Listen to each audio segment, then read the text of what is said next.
When this magic sentence appeared in the July 17, 1897 issue of the Seattle Post-Intelligencer, it triggered one of the last and one of the greatest gold rushes in the history of North America. Before noon that day, every berth aboard the Portland had been sold for the return trip north, and telegraph wires were humming with details of the 68 miners who wrestled their suitcases, gunny sacks, pokes, and jars of gold down the gangplank. When weighed, the gold exceeded 2 tons, but it didn't matter by then. The stampede to Alaska and the Yukon Territory of Canada was on.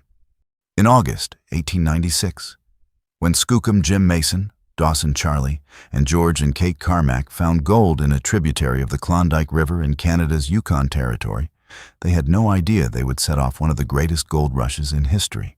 Prospectors had worked in the vast wilderness along the Yukon River for 2 decades, finding enough colors on the feeder streams to buy supplies and tools. But none had made a big strike until these 4 prospectors stopped to rest beside a tiny stream called Rabbit Creek, now Bonanza Creek, which emptied into the Klondike River. When Skookum Jim Mason, a Tlingit Indian, bent over to get a drink, he saw flecks of gold glistening on the bottom. Prospecting with him were his nephews, Dawson, Charlie, and George Carmack, as well as his wife Kate, who was also Skookum Jim's sister. The prospectors gathered the gold dust and soon hurried back to 40 Mile, Yukon, Canada, to file claims.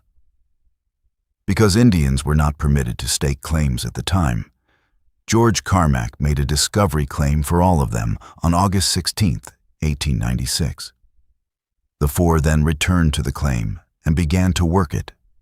Their find would become known as the Discovery Claim and collectively earned nearly $1 million. When other prospectors saw Carmack's gold, they threw their belongings into boats and headed upstream to make claims near the discovery. Immediately, the town of Dawson City was established at the confluence of the Yukon and Klondike Rivers in Canada. By the winter of 1896, all the good river bottom claims had been staked by prospectors in the area, and they spent the remainder of the winter and spring digging out their riches from the renamed Bonanza Creek. Another prospector made his way up El Dorado Creek, which fed into the Bonanza, and found more gold, which would prove even richer. Just before Christmas, word of the gold finds reached Circle City, Alaska. Despite the winter, many prospectors immediately left for the Klondike by dog sled, eager to reach the region before the best claims were taken. The outside world was still largely unaware of the news, and winter prevented river traffic. So it wasn't until June 1897 that the first boats carrying the freshly mined gold left the area. The Klondike Gold Rush was 11 months old when the Portland steamer arrived in Seattle, Washington. The stampede began when that magic message about the ton of gold from the Klondike went over the telegraph wires. The mayor of Seattle resigned to organize one of the many ill-fated Klondike mining expeditions. Farmers, bank clerks, teachers, dentists, con men, missionaries, and prostitutes all packed and headed north, all through the summer and into the winter of 1897 to 98. Hundreds of hopeful gold seekers boarded ships in Seattle and other Pacific port cities and headed northward with a vision of riches and adventure. The stampeders then poured into the newly created Alaskan tent and shack towns of Skagway and Dyea, the jumping-off points for the 600-mile trek to the goldfields. Unfortunately, these prospectors were unaware that most of the good Klondike claims were already staked. Strangely, another ship with Klondike miners had landed 2 days ahead of the Portland's arrival in Seattle.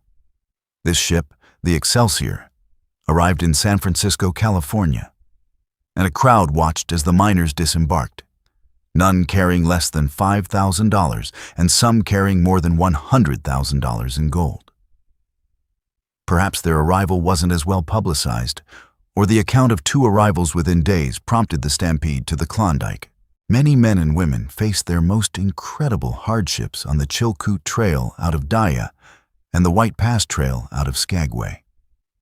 There were murders and suicides, disease and malnutrition, and deaths from hypothermia and avalanches.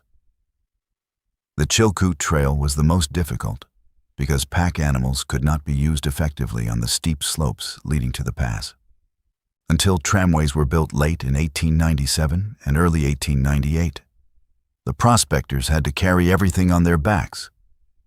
The White Pass Trail was an animal killer, as anxious prospectors overloaded and beat their pack animals and forced them over the rocky terrain until they dropped. More than 3,000 animals died on this trail, and to this day, many of their bones still lie at the bottom of Dead Horse Gulch. During the first year of the gold rush, an estimated 20,000 to 30,000 prospectors spent an average of 3 months packing their outfits up the trails and over the passes to the lakes. The distance from Tidewater to the lakes was about 35 miles, but each individual trudged hundreds of miles back and forth along the trails, moving their gear. Once they had hauled their full array of supplies to the lakes, they built or bought boats to float the remaining 560 or so miles downriver to Dawson City and the Klondike mining district, where an almost limitless supply of gold nuggets was said to lie. By the summer of 1898, there were 18,000 people at Dawson City, with more than 5,000 working the diggings. By that time, the best creeks had all been claimed, either by the long-term miners in the region or by the first arrivals of the year before. The Bonanza, El Dorado, Hunker, and Dominion Creeks were all taken, with almost 10,000 claims recorded by July 1898. By August, many of the stampeders had started for home, most of them broke and disillusioned. The following year saw a larger exodus of miners when gold was discovered at Nome, Alaska. For those who stayed, their wages fell, and the newspapers began to turn against the Klondike Gold Rush. The Great Klondike Gold Rush ended as suddenly as it had begun. Towns such as Dawson City and Skagway began to decline. Others, including Dia, disappeared altogether, leaving only memories of what many consider to be the last grand adventure of the 19th century. Over the few short years of the Klondike Gold Rush, an estimated 100,000 prospectors made their way to the Klondike region between 1896 and 1899. Of the estimated 30,000 to 40,000 people who reached Dawson City, only around 15,000 to 20,000 became prospectors. Of these, no more than 4,000 struck gold, and only a few hundred became rich.